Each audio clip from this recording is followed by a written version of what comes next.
right, we'll get started here. Just want to thank everybody for joining us for our talk today about annual greenhouse gas emissions guide in IMPLAN. Today's presenters, I'm excited to have Maria Lucas here. She's our Senior Product Manager of Economics, and she'll be guiding us through and walking us through expectations and what the tool can do. I'm Bjorn Markeson. I'm the Academic Divisional Director and an economist here at IMPLAN. So we love to answer questions about what we're talking about. So the best way to do that is right through the chat. So if you want to click on the chat box and enter your questions there, we'll be monitoring that and answering the questions most likely at the end, but also as we're going, if it seems to fit where we are at the time. So the agenda for today is threefold. First, we're going to talk about the 5 W's behind California Senate Bill 253. Essentially, what we're going to do is walk through what this legislation does, why it's important, how it's going to be affecting folks. The second piece is how IMPLAN's annual greenhouse gas emissions guide and report works. Do a quick walkthrough of the workflow, understand how the tool integrates with IMPLAN, how it builds off of work you might already be doing with IMPLAN, and then good, better, best study input examples. So different ways of approaching the data that you bring to the tool. And then we'll also look at how IMPLAN will continue to grow the solution. So this isn't the end of the road, it's the beginning. We're thinking about how we're going to move this forward. So future regional granularity and looking at Scope 3 emissions addition to the guide. Great. So go ahead, Maria. Thanks, Bjorn. Let's go ahead and kick things off by laying out the details of California's Climate Corporate Data Accountability Act. The act was passed under State Bill 253, so we'll be referring to it as SB 253 quite a bit here. The who behind the law is, one, it's administered by California Air Resources Board, or CARB, and the coverage there is it's going to include any US-based partnerships, corporations, and limited liability companies with over $1 billion in annual revenue that do business in California. So all those entities are covered in this bill. The what behind SB 253 is that the entities are required to publicly disclose Scope 1 and 2 greenhouse gas emissions annually. Where? This does include entities that conduct business in California. However, all Scope 1 and 2 emissions should be reported that are generated by that reporting entity, regardless of outside of just the operations here in California. When? The deadline is August 10th of this year to produce the first initial report to meet the SB 253 law. The why? SB 253 builds on California's long record of climate leadership by requiring consistent, transparent reporting of corporate greenhouse gas emissions, aiming to set clear standard for accountability and drive broader climate action. It is in California's best interest to prevent future economic loss that could be caused by climate change. There are penalties for covered entities that violate this mandate. So with that in mind, we'd love to hear from you all with a quick poll about where your organization is for Scope 1 and 2 emissions reporting. Where are you at in the process, if applicable to you? Please go ahead and give us some input there.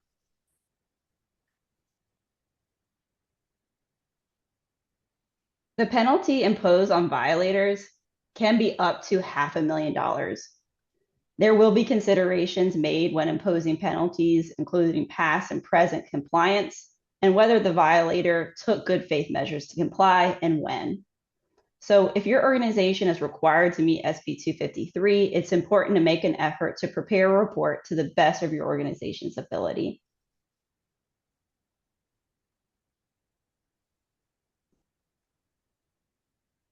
Okay, so thanks for any input we got there, really appreciate it.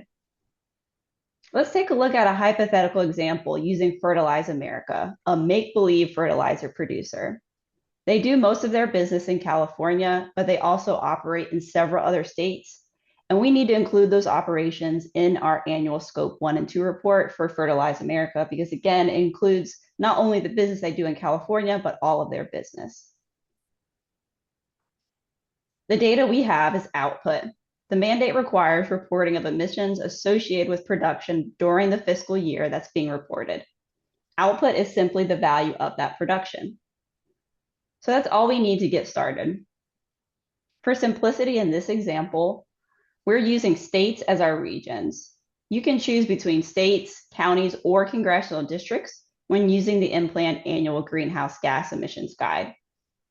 The analysis will be configured to include the remainder of the United States as a part of a multi-regional input-output analysis, or MRIO, such that we're capturing energy and other production coming from surrounding regions to support the operations that you've indicated. We'll use the template in the guided workflow to populate and upload our data.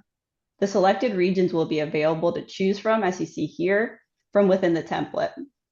You'll see this in action when we switch over to this example within the application just in a few minutes here.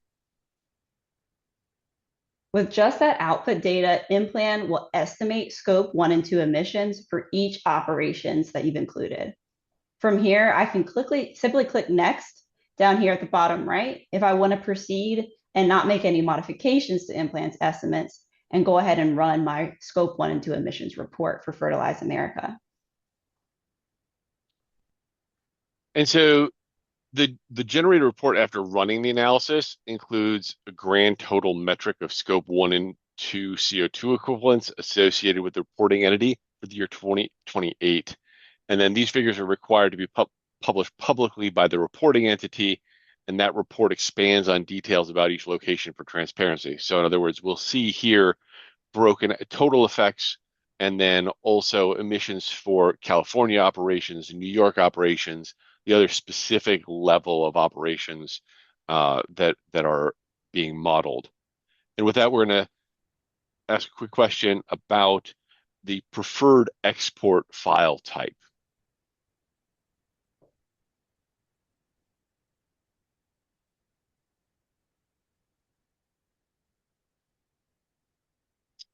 Yeah, we're hoping that we can leverage the outputs that you see here on the screen in the report as to the best workflow that works for you. So it's helpful for us to know what format we might add here for an export option. But currently you can copy and paste, take a screenshot, and use this data however you like once you've completed your run of the report. Thanks for all the input there. Mm-hmm. All right, so at this point, we've gone through the steps of a good study on Scope 1 and 2 emissions for Fertilize America, but we can make it better with more data, right? So we can just use output and leave the rest to IMPLAN. Let's talk through how we might incorporate additional details. Let's review what modifications the user can make for Scope 1 and 2 emissions. Scope 1 emissions are directly generated by the production of the fertilizer. A user can modify the total Scope 1 emissions or the emissions per output rate, as you can see here. If the given operation uses purchased steam, heat, or cooling, this can be indicated so that the related emissions are captured as part of Scope 2 emissions. Scope 2 expenses can be edited for both electricity and that heat, steam, and cooling if it's applicable to that operation. And finally, the types of energy consumed can be toggled on or off to reflect contractual instruments such as renewable energy certificates. So that's how you can edit it. Let's go ahead and give this a shot. Maria, one thing we might want to add here quick, we're going to ask a quick question about who's responsible for preparing those reports. Thank you, Bjorn. Yeah. So you just take a minute and let us know who's responsible for preparing those environmental impact reports at your organization and along with their title.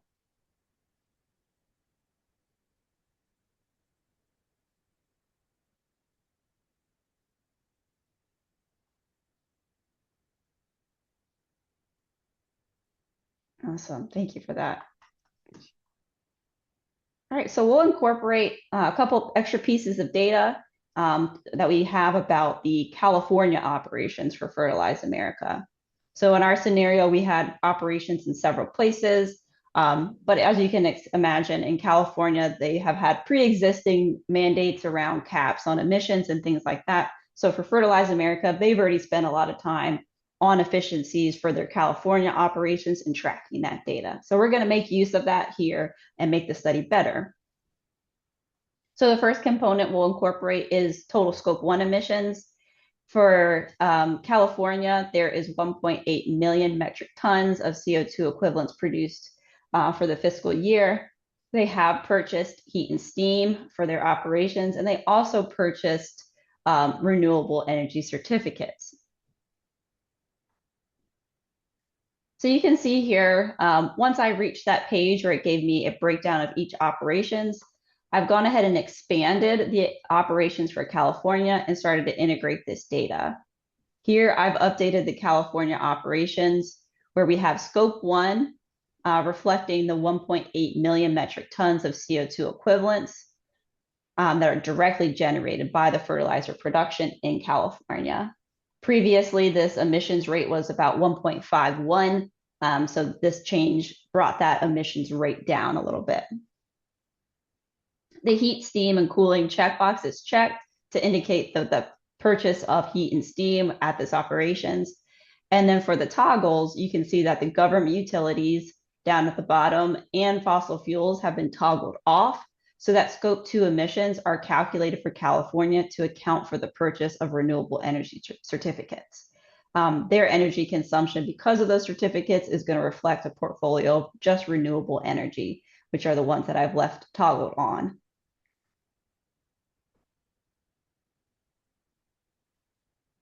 To make this the best study we possibly can, we should also seek out data about spending on scope 2 related purchases. So that was the final piece of modification that I pointed out we can make with that scope 2 expense button. So we have a couple pieces of additional data for California there as well. We've got their electricity spend, and we also have their heat and steam spending. This total intermediate inputs number came from within the guide, and we're using that here to calculate the percentages of spend so that we can input these percentages in our guided workflow here. So I'll go ahead and jump into the app so we can walk through this.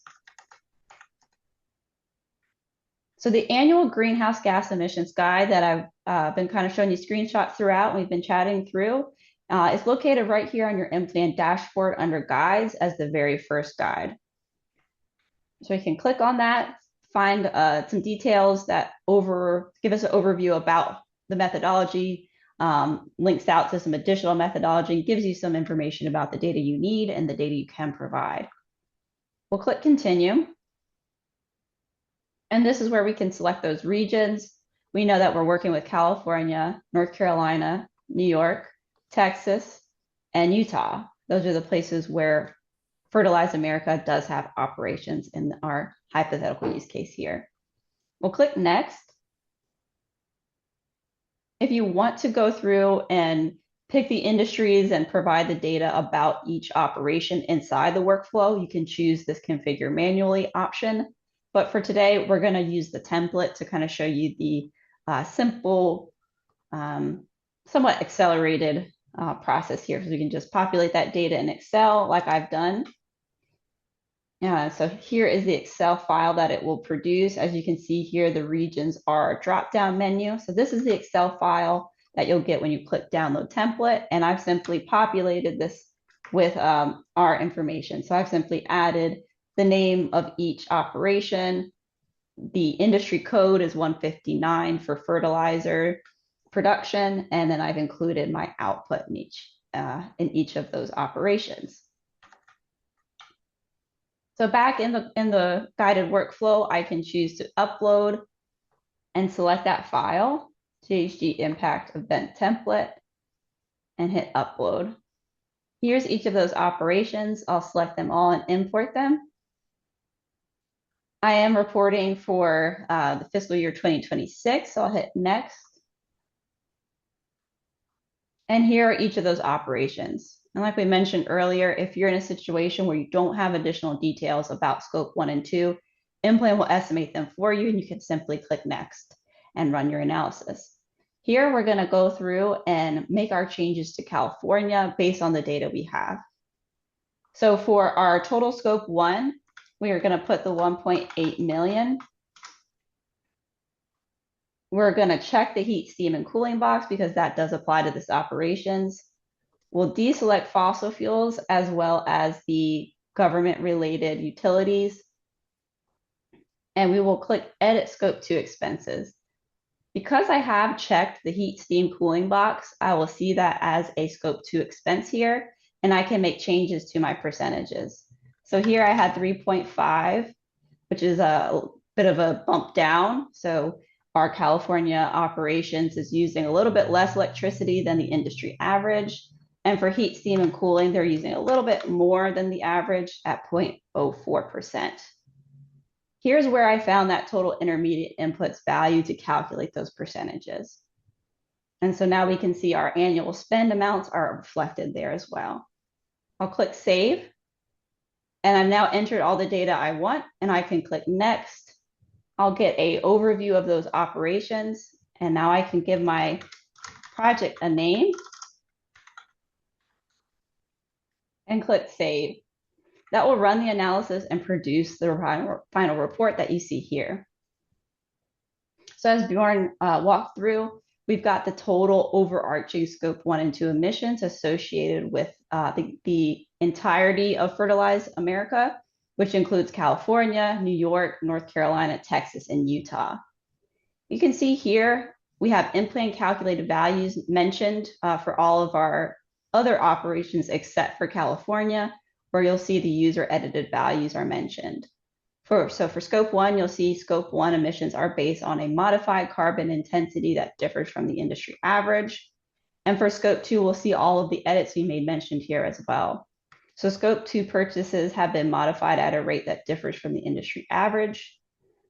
The estimate has been modified such that electricity generators have been limited to hydroelectric, nuclear, solar, wind, geothermal, biomass, and all other, and that's excluding our fossil fuels and government. The all other in here is largely tidal energy. Just a real fun tidbit there.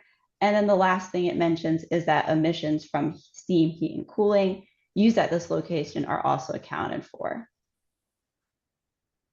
When we look at these details for the non-modified versions where IMPLAN's calculated values are shown, you'll see it has a generic message where it is letting the reader of this report know that scope 2 emissions are based on industry average consumption of electricity and regional availability. Behind the scenes in that calculation of the analysis, IMPLAN is still leveraging our sophisticated trade flows to determine where electricity is coming from and what types of electricity. And then if you make modifications, we're adjusting that calculation accordingly. So the key numbers for reporting and meeting SB 253 is to report these top level numbers. These are the total fiscal year 2026 emissions for Fertilize America. But the law also highlights the importance of transparency. So including these additional details and breakdowns will help ensure that you are meeting and the CARB validates your reports.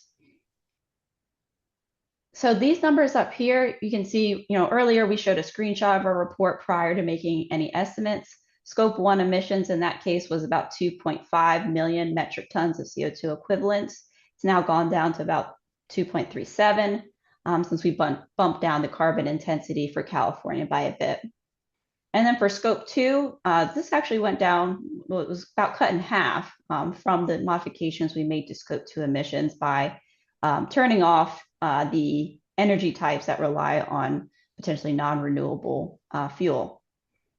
So that's how you would go about injecting some of your data and producing a final report with IMPLAN's greenhouse gas emissions guide. We'll jump back into the slides and hit our other agenda items here. Great, thank you.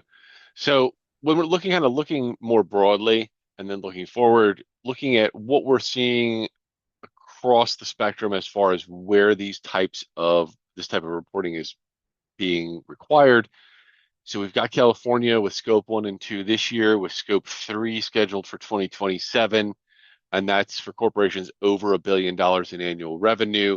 And those first reports are due August 10th. But it's not just California. We're seeing similar things in Canada, with scope one and two being required, and then scope three is optional, but it's a proposed requirement, so we can see that going forward. And then in the UK, scope one and two emissions must be reported, but scope three only if deemed financially material. Again, that's active for certain public and private companies.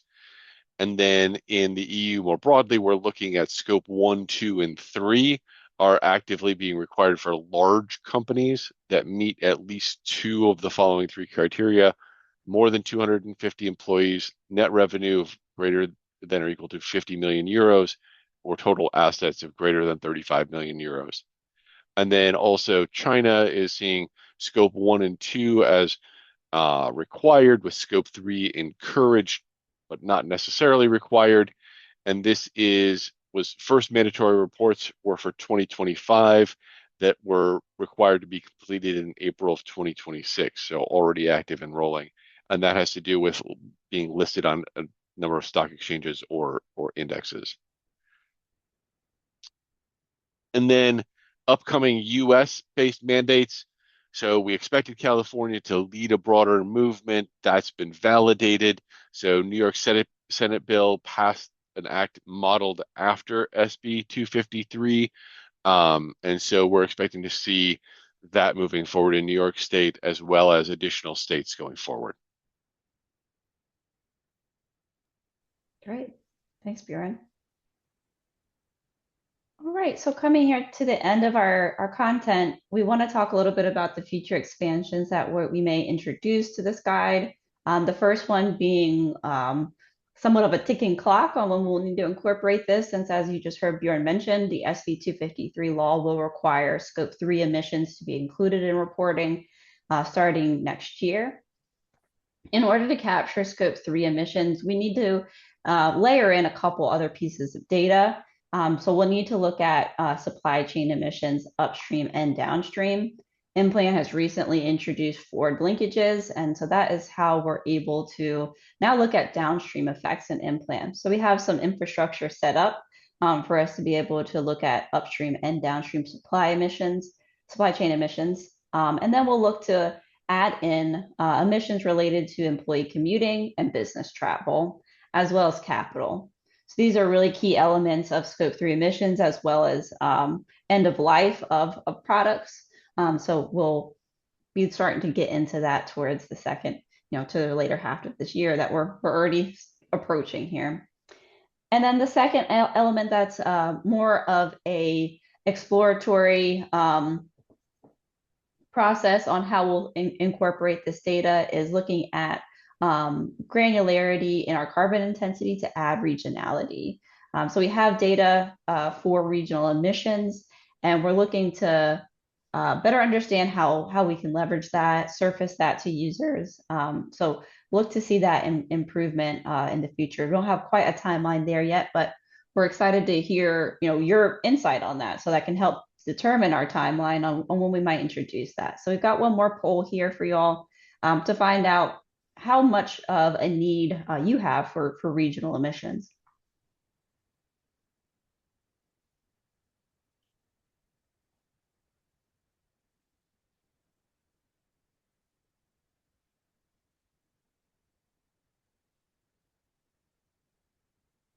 Thank y'all so much for your input there.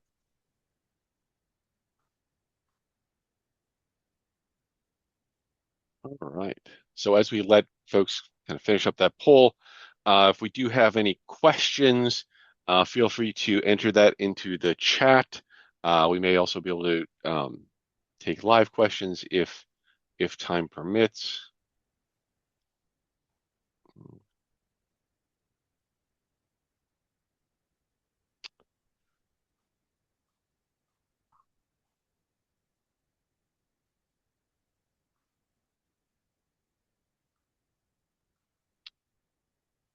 Maria, we have one question kind of about thinking about the granularity? Do we have visibility into the types of greenhouse gases emissions, or is this kind of a broader scope result?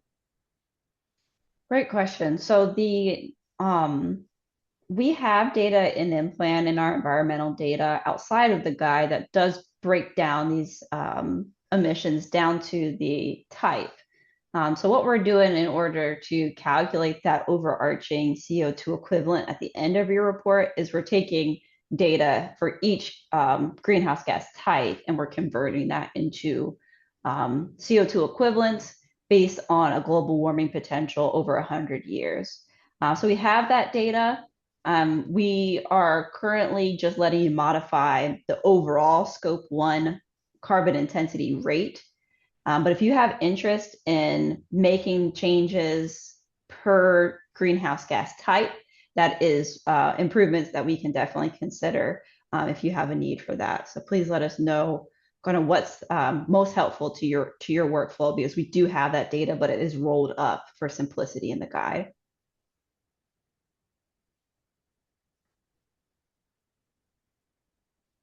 And then another question, thinking about this in terms of kind of regional analysis and regional impacts.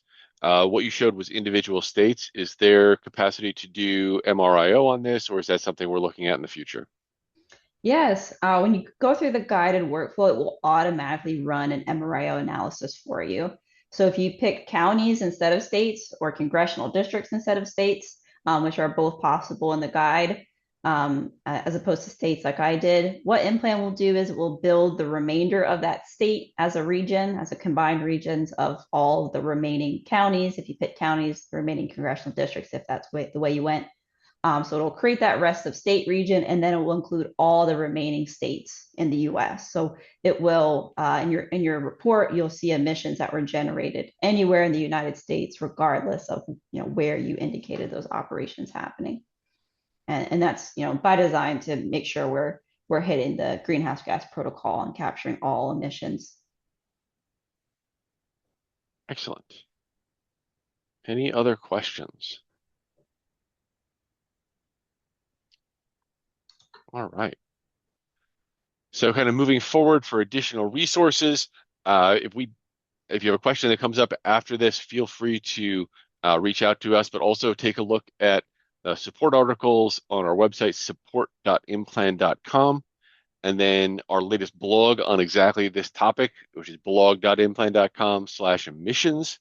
We'll get you the enhanced emissions modeling in IMPLAN blog. And then additionally, if you'd like to see a specific demo for the work that you're doing, we're happy to set up some time to walk you through the tool, show you how it applies to the work that you're doing. And you can set up a demo at implan.com/demo-request. And that will set you up with a time to meet with an individual to walk you through the tool, answer any questions you have, and help you integrate IMPLAN into your workflows. And then if you are a current customer, you can reach out directly to support@implan.com with any questions you have about this tool. Yes, we'd love to hear any feedback you have there as well. Thanks so much for joining us today, and we hope that you're able to leverage this tool. Excellent. Thank you very much, everybody. Take care. Bye.